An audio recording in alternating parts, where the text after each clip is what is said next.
Okay, hello guys. So here with another video. Today I really wanted to make my Kitech approach. I already made the briefing of that approach, and I am still missing the video of the approach itself when I am in the flight simulator in the cockpit and I perform the approach. Sadly, that will not be possible because I am at university and I don't quite have time to make FSX videos. So well, that's pretty much the situation. Whenever I have enough time to record the video and I have to edit it, I will do it. I will update that video to YouTube, but for the moment, I wanted to make a little update of my channel and tell you kind of a surprise. So on Saturday last, my computer decided it wanted to update the Windows 10, as you maybe recognize from the taskbar. I was very reluctant at the beginning, but I am now loving it, in fact.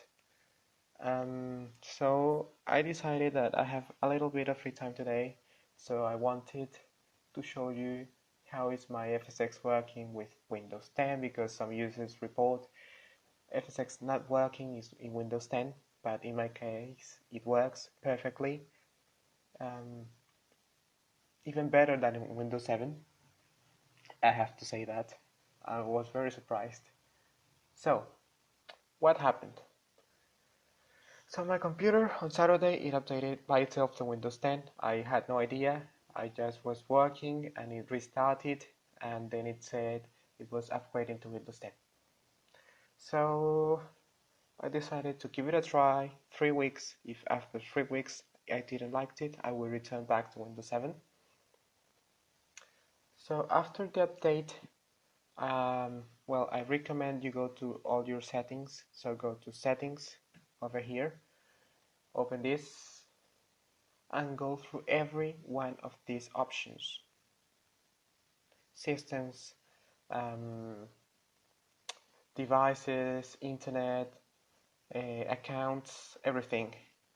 So for example, in system, let's see, you maybe want to check how is your battery settings, how are your battery settings, sorry, how are you screen saving, whatever it's called, the energy saving mode, that is, settings, everything, go through everything here. Your devices, I recommend you check if you have a laptop that your touchpad is working. At the beginning my touchpad wasn't working, I had to update my Synaptics drivers. Now it's working very well.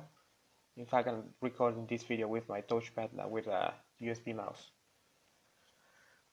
Go to internet. Internet usually doesn't go crazy. It stays the same. Here, check that you like your colors. You can change colors here. Blue, pink, yellow, well, whatever. I have this color right now. Yeah, everything. Oh, especially privacy. You need to check these privacy settings so that you are satisfied. I don't like to send those crash reports and that kind of stuff to Microsoft, to Google Chrome, to whatever my software is. So I have all of that disabled, except for a few things.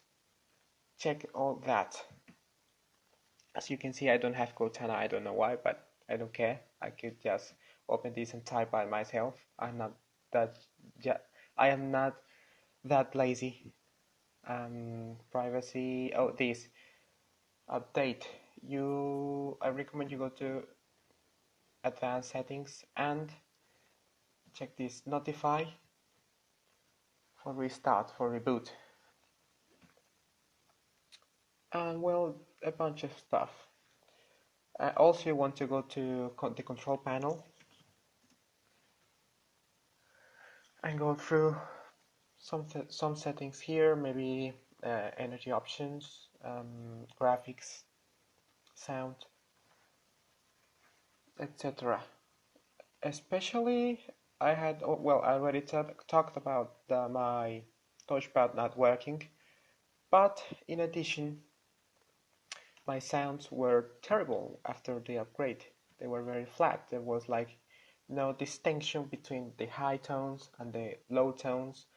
So I searched around in the internet. I found I had to go here to Dolby Advanced Audio, open it. Okay, it has opened. So go to here to your second tab. I don't know, in Spanish is experiencia audición. I don't know what is it in English. And uncheck your Dolby Advanced Audio.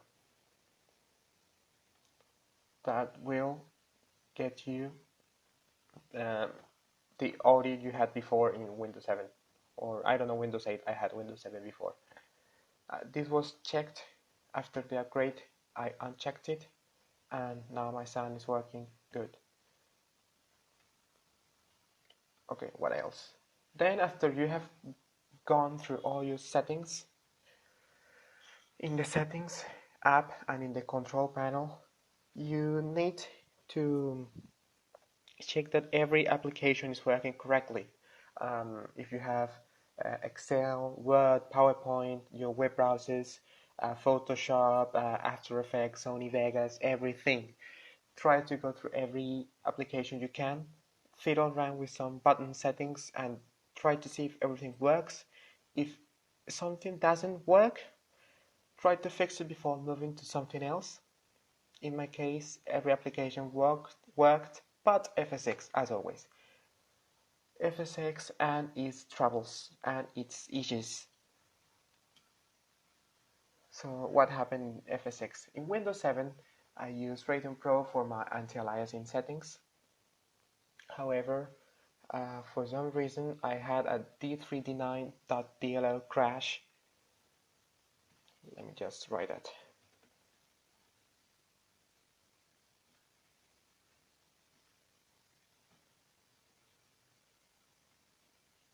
So I had a d3d9.dll related crash when opening FSX with Radeon Pro. I reinstalled Radeon Pro, it didn't work either, so I decided I would go without Radeon Pro and I would update my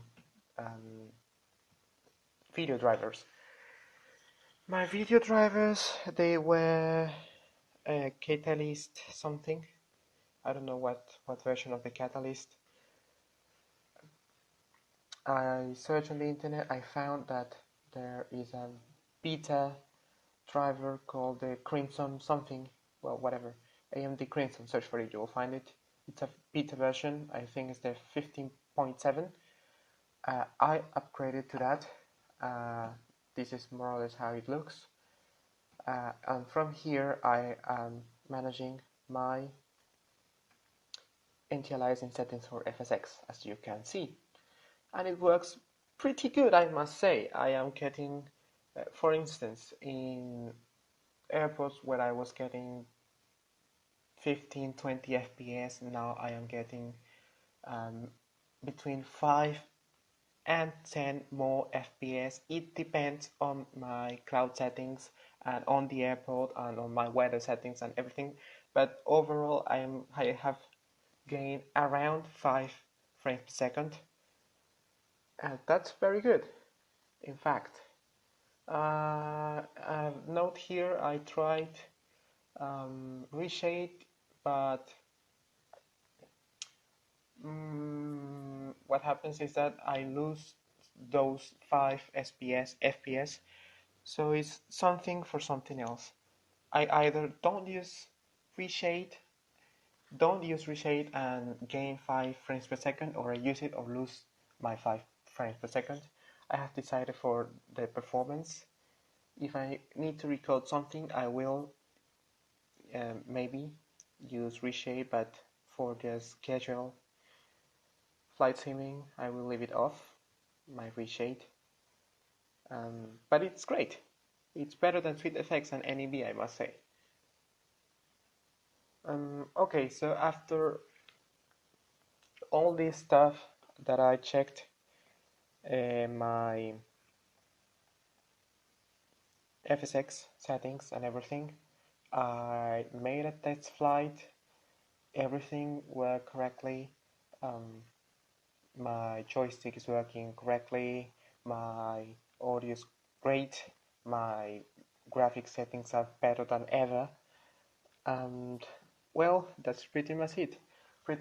Sorry. So for me, I have had a good experience with Windows 10, and well, I hope you like this little update on what is happening in my channel, and I expect maybe the next month, within now and 1 month, I will update my KaiTag video. And thank you very much for watching, and subscribe and like if you want to. Bye bye, until next time.